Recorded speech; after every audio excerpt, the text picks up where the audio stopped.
exasperated. Oh my, so exasperated.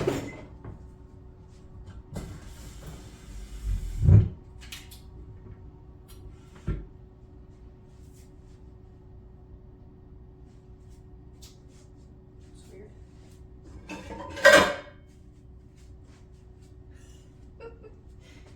Okay. That shouldn't have been put in wrong spot. I would explain it.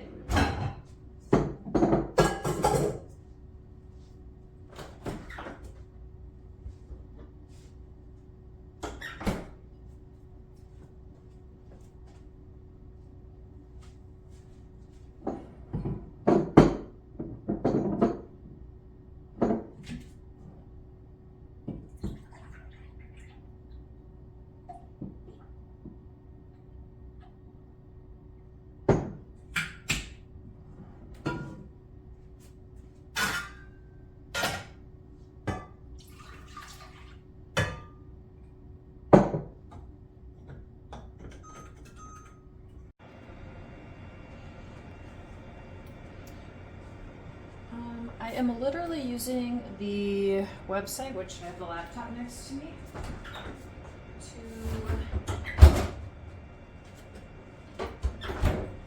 get this bread made. Everything is in the wrong spot because I still haven't put things back together. Give me a minute here, I gotta readjust you. All right, maybe that's better, maybe that's better. Welcome back to Cora Roots. It's kind of a cloudy, rainy, yucky day. I was hoping that I would be getting outside in the garden today, but that doesn't appear to be happening. I did work out today. I started my Pilates challenge. That's kind of not really so I still have wet hair. Anyway, so I'm following the recipe. I have literally the laptop right next to me. It's 2 cups milk or water. She said that if you use water, it just has a slightly less fun flavor, I guess. Anyway, we're warming up the water. We're warming up the milk, 2 tablespoons butter. I'm just guesstimating it, eyeing it there.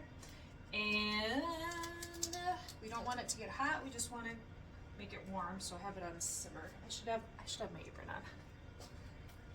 Which, by the way, I do need to get a better apron. This one is actually my mom's from down here at the Florida house, and I have yet to find one, or that's not true. I have yet to buy one for myself. All right, so in the stand mixer, mix salt, sugar, yeast, and flour. So I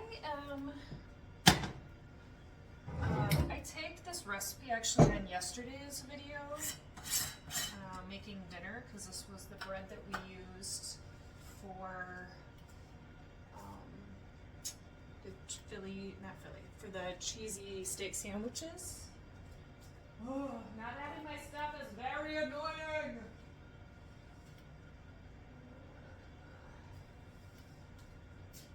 Actually, the one I want literally is right in front of my face.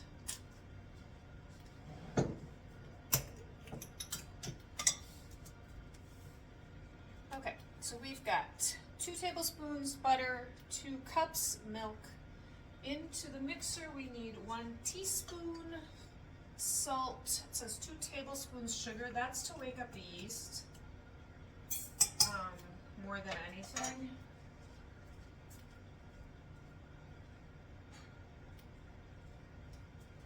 This is only the second time I've made this recipe, by the way. So hopefully it turns out as good as yesterday's. So, what do I say? 2 tablespoons. That seems like an excessive amount of sugar, but I'm using my Sukana sugar. 2 tablespoons. And then when I made it, the bread the other day, I did oh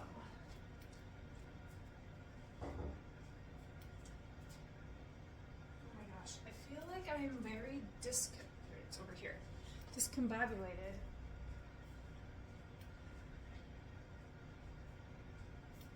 We haven't seen active bug activity So I think I can put the kitchen back together today. We've not seen any of those little mini ants and none of the mini gross spiders. So maybe I can put my kitchen back together and not feel like I'm living in a mess. All right.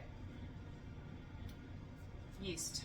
Let's not forget the actual part of the bread. So I also, again, I'm not doing my sourdough bread today.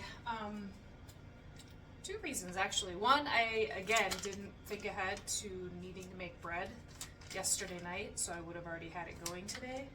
And then two, this recipe bakes at a much lower temperature, and since I'm still sans oven, it is nicer to cook on the Traeger at a lower temperature. So when I do the sourdough, that cooks at 450. When I do this recipe, it cooks at, I think it was 350? Yeah, 350. So, all right, yeast. 2 teaspoons yeast. I think I did pretty heaping. A teaspoon and a little bonus for bonus. All right. I always have this fear that I'm gonna get all the ingredients together and it's not gonna rise. This yeast is still good, so. Okay, so, so total will be 4 to 4.5 cups of flour. You gauge that based on how your kitchen is and how wet everything is, etc., etc. I'm gonna do half einkorn and half of my flour, kind of all-purpose flour that I get from Costco. Use whatever you have. So half of the 4.5. So we'll go 2 cups, 1 of each. Why am I doing this? Because the einkorn does have a higher protein count, so it's a more filling bread, less carbohydrate-ish intense. And also, I just like the flavor of it a lot. It has just a more flavorful flavor. Okay, let's give it a little stir. Because remember, I put the salt, the sugar, and the yeast below this.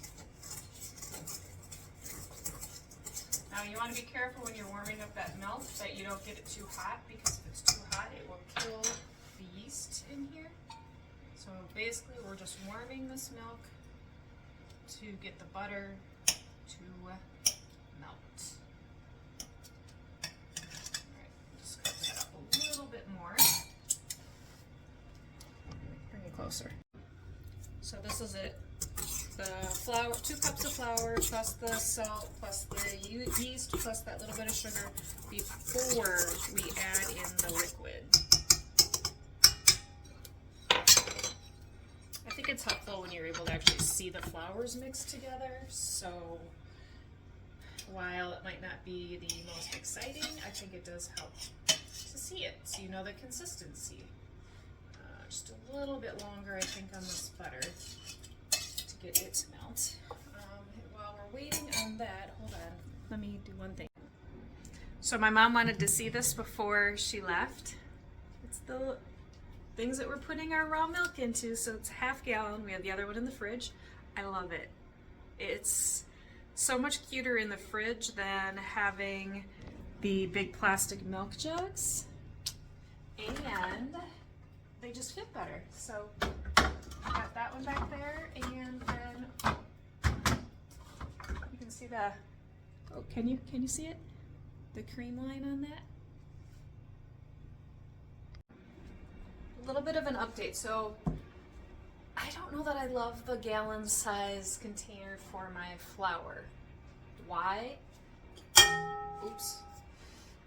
When I go to scoop the flour out of this guy, I can basically get it in and my hand fits. But when I scoop the flour out of the ball jar, yes, this fits. It's just not as, not as easy of use. And actually, if I use my handled measuring cup, That one works far worse.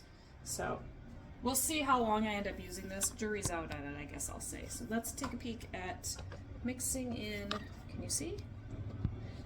Come on, dip your head down just a little tiny bit. There you go. All right, I don't want this to get any warmer because I get nervous that I'm going to. So add the mostly melted butter and milk into blender.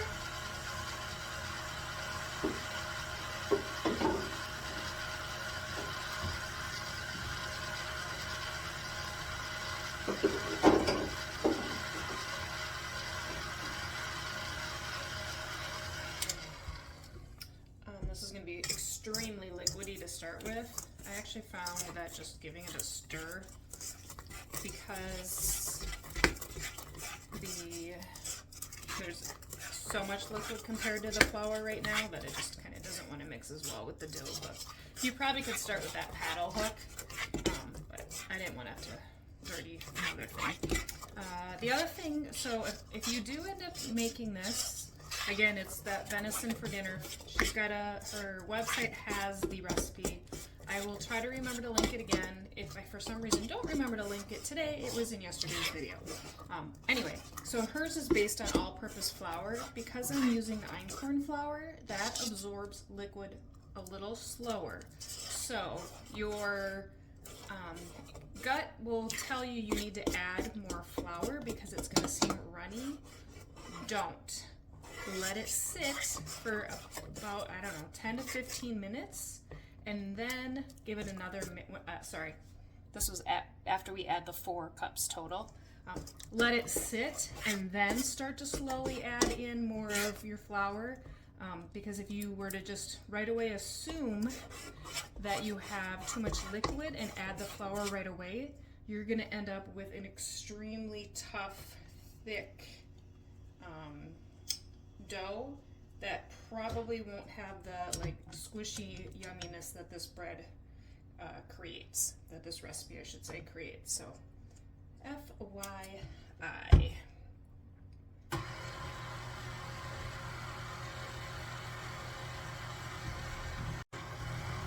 Alright, so let's add in, this will be cup 3, so this is all-purpose flour.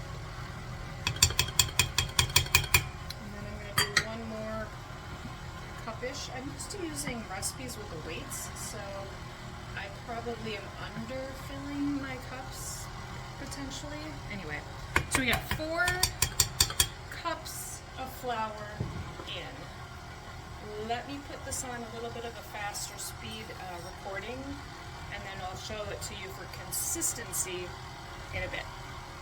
Also, I'll keep track of time.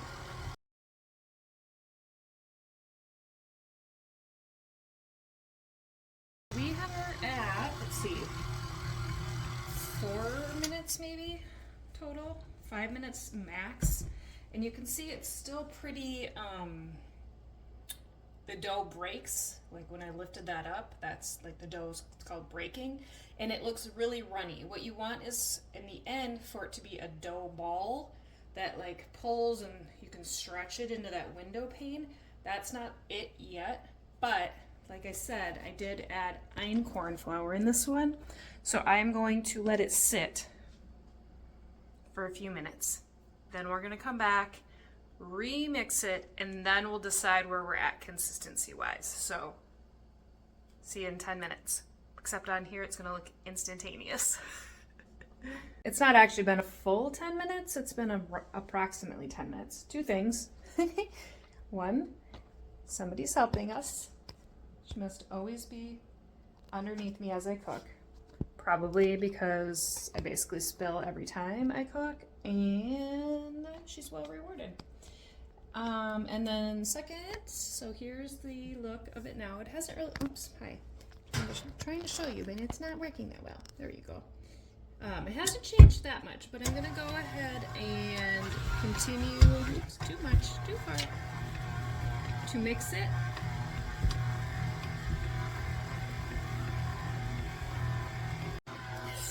This is as close as I can get you with caroling here, so I guess I will bring the mixer to you.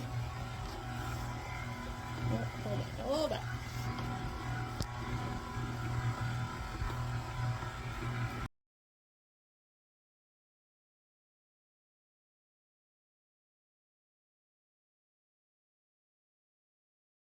We're back to regular time. It's probably been, guesstimate 10 minutes-ish of the mixer kneading. It's still a little sticky, but it's much more like in a ball shape than it was. Can you see? My hand's in the way.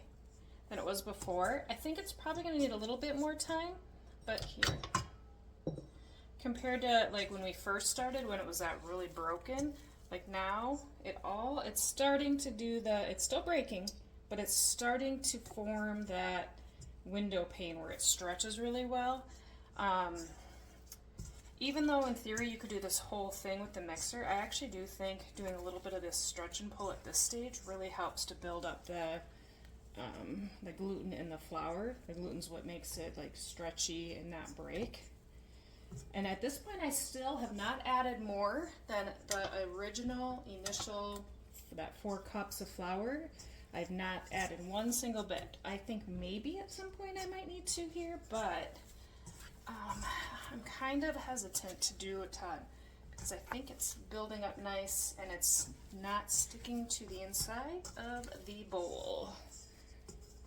So we're gonna, oh yeah, see, even just playing with it a little bit, it's already getting a little bit better. Yeah, look at that. See how it's not breaking as much? It just needs a little bit of the gluten. The other thing with the einkorn is it does have a weaker gluten, so it will not stretch as far as the all-purpose flour. So maybe on your first go-round making this recipe, I would maybe say make it with regular flour to begin with. But yeah, that's already coming together pretty nice. I don't think I'm adding any more flour. I do think I'm going to give it, let's see, maybe 2 more minutes of kneading here. Doing that backwards. 2 more minutes. Oops, ooh, too fast.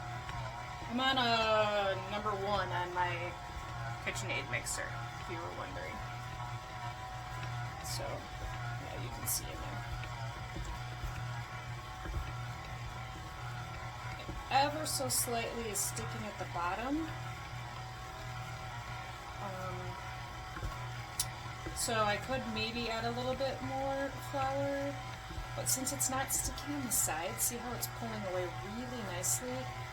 I'm gonna not. I think I'm gonna just say it's the right amount of moisture to flour consistency for my kitchen and today with today's temperature, humidity, all etc.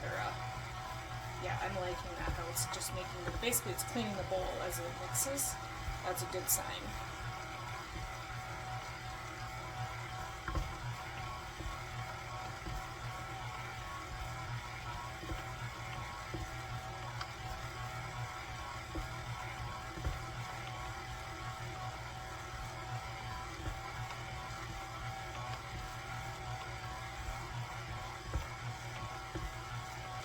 Stuck to my fingers.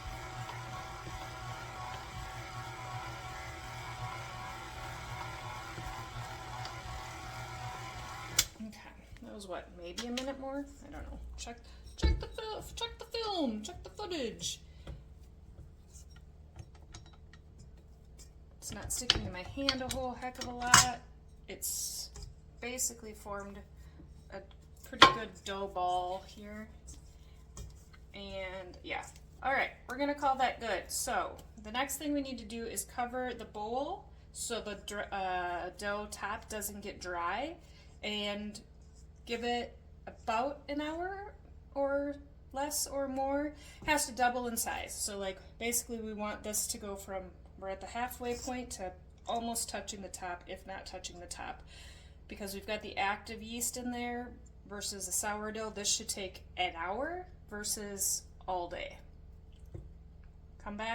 We'll come back when it's risen.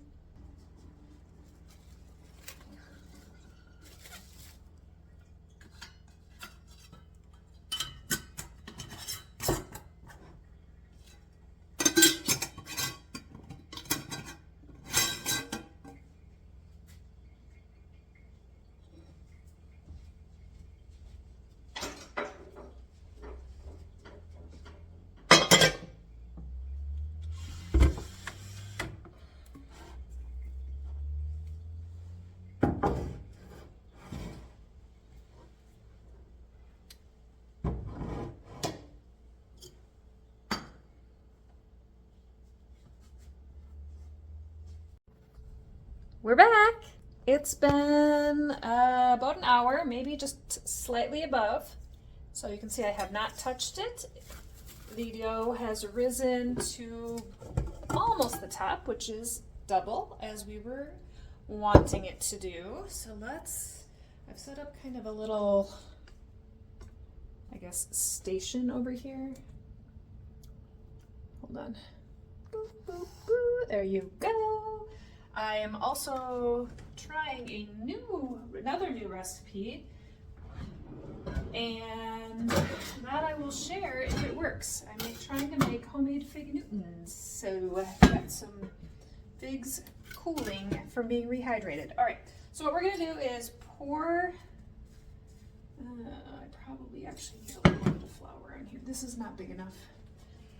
I'm hesitant still to use the counter until I get the counter completely re-cleaned from our having to use chemicals situation. So I'm not gonna roll this on my counter like I normally would. I decided I would like to try making half of this into a loaf, or sorry, half of it into a loaf of bread, and then the other half into buns for dinner this evening.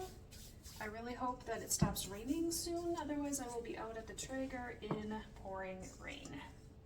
So we're gonna pull all this out of here.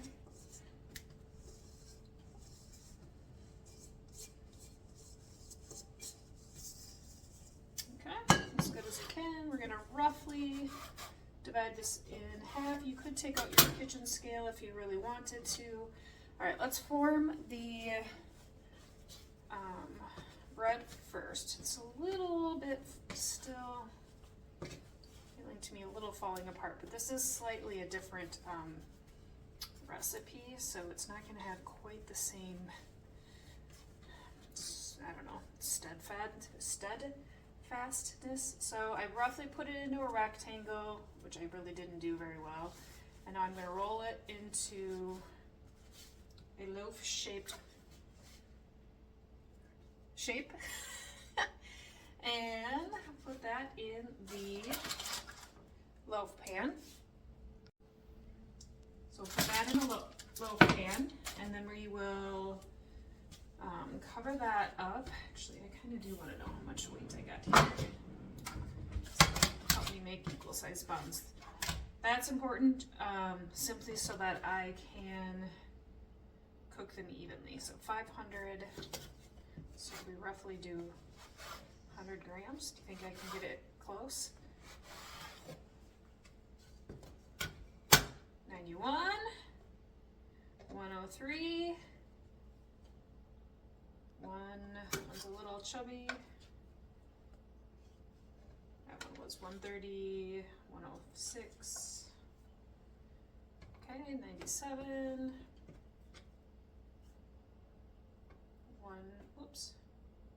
113, and then this end was kind of small. So 72, 91, 100. Where was the one that had this guy here? Probably 100. Okay, there we go. So they're roughly 100-ish grams each.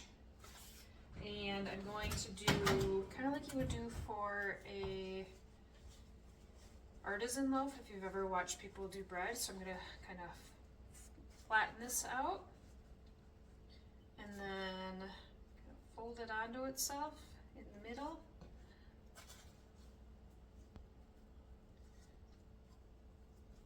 And then I can't really push and pull this very well because this board wants to wiggle. Wiggle it just a little bit. Okay, there we go. So that one, same thing here, kind of stretch it out, fold it into the middle, roughly give it a little roll, and then we're gonna push and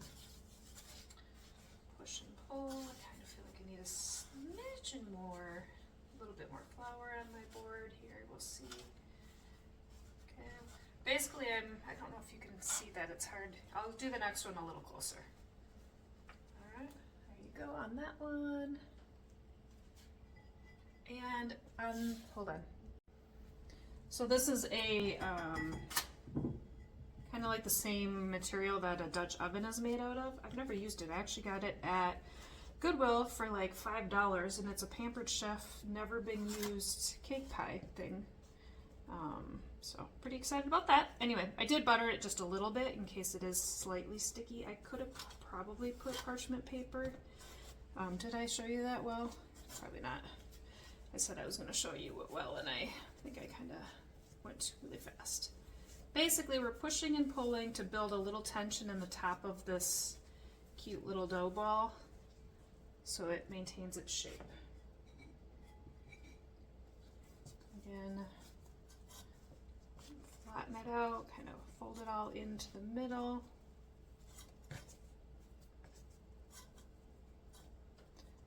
Put a little roll.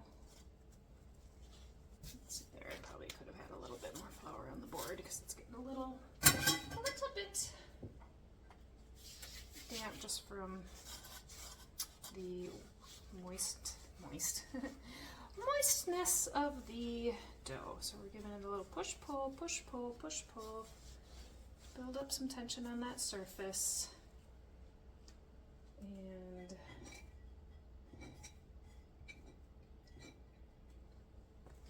alright, and then let's give this guy a little we'll see if it comes back to bite us that it is sort of breaking, but this is a lighter crust on this bread. She kind of has it in there as it's a bread her kids like, for kids who don't like crust. So the surface tension of it, I think, isn't supposed to be as strong, as tight, I guess. I don't know what the right word would be. Anyway, it's holding its shape, so we're happy with it. Okay, put that in here. Now we will cover these and let them rise again till double. Sorry, trying to get you to see it. Till basically it'll be the top of this loaf pan and all connected on this guy. Kind of like how cinnamon rolls connect. Probably about an hour. I think maybe a little bit less. We shall see. See you then. Oh, I will put plastic on these again. You don't want the surface to get all goobery.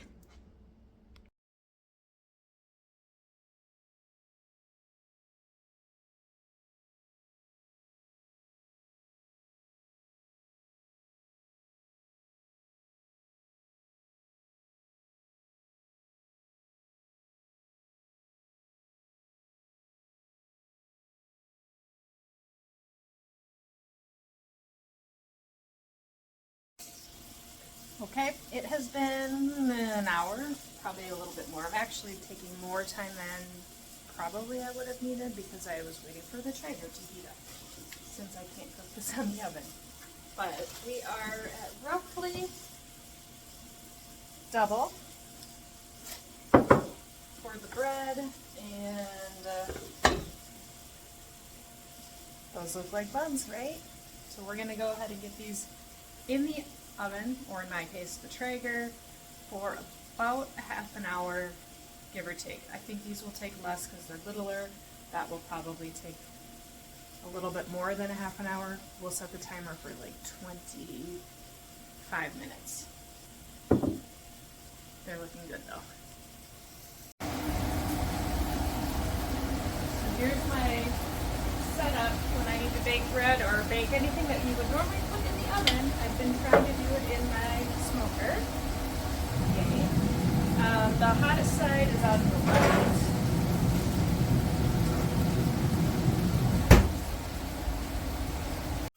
And the downpour is back.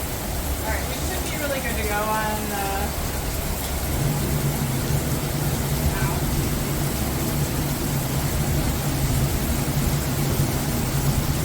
Alright, I literally can't see it. Too dark, people.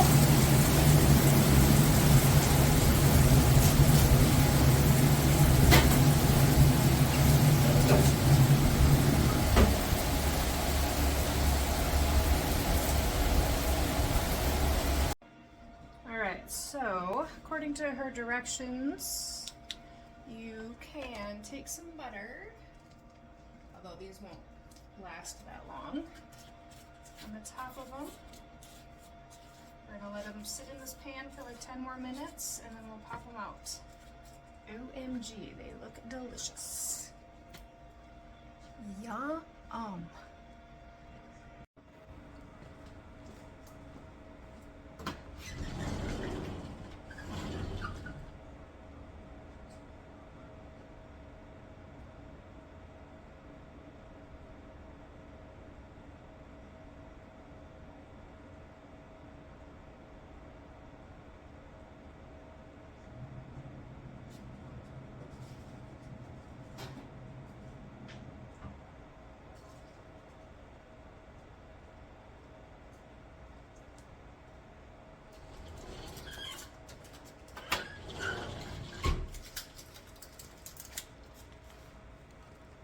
Looks awesome.